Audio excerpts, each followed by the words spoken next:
2 minutes pour comprendre. Aujourd'hui, on vous parle de la leptine et on en parle avec le docteur Emmanuel Lecornet-Sokol. Vous êtes endocrinologue à Paris. La leptine, qu'est-ce que c'est ?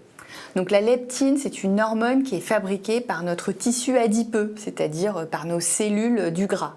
Donc longtemps, on a pensé que la graisse était quelque chose juste d'inerte, de pas intéressant, voire d'embêtant. Et puis il y a à peu près une trentaine d'années, on a découvert que non, la graisse, ça fabrique aussi des hormones qui sont importantes. Et l'une des premières qui a été découverte, c'est cette leptine. Alors c'est une petite molécule.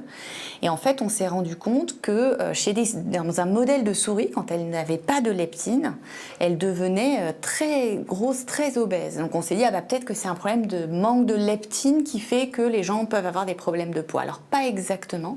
En fait, maintenant on sait que la leptine, elle va réguler l'appétit. Donc elle est censée au contraire faire diminuer notre appétit, nous empêcher de manger lorsque l'on n'a pas faim. Mais quand on a du surpoids, elle va avoir des difficultés à agir, comme si on avait de la résistance à la leptine. Alors, comment on peut faire pour essayer d'améliorer les choses ?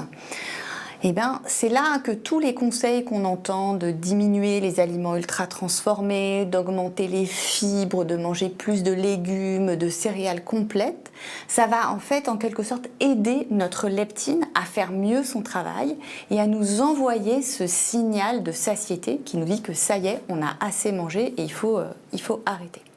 Donc si j'ai bien compris, naturellement, la leptine, on va la trouver dans les fibres, les fruits, les légumes, c'est ça ? On ne la trouve pas, mais en fait, elle est fabriquée par notre corps et son action, sa production va être régulée par le fait d'utiliser tel ou tel aliment. C'est comme ça. Écoutez, voilà une bonne nouvelle. Moi, je me trouvais un petit peu grassouillet.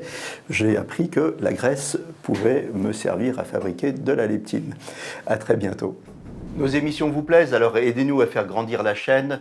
Pour parler santé au plus grand nombre, partagez, likez, abonnez-vous.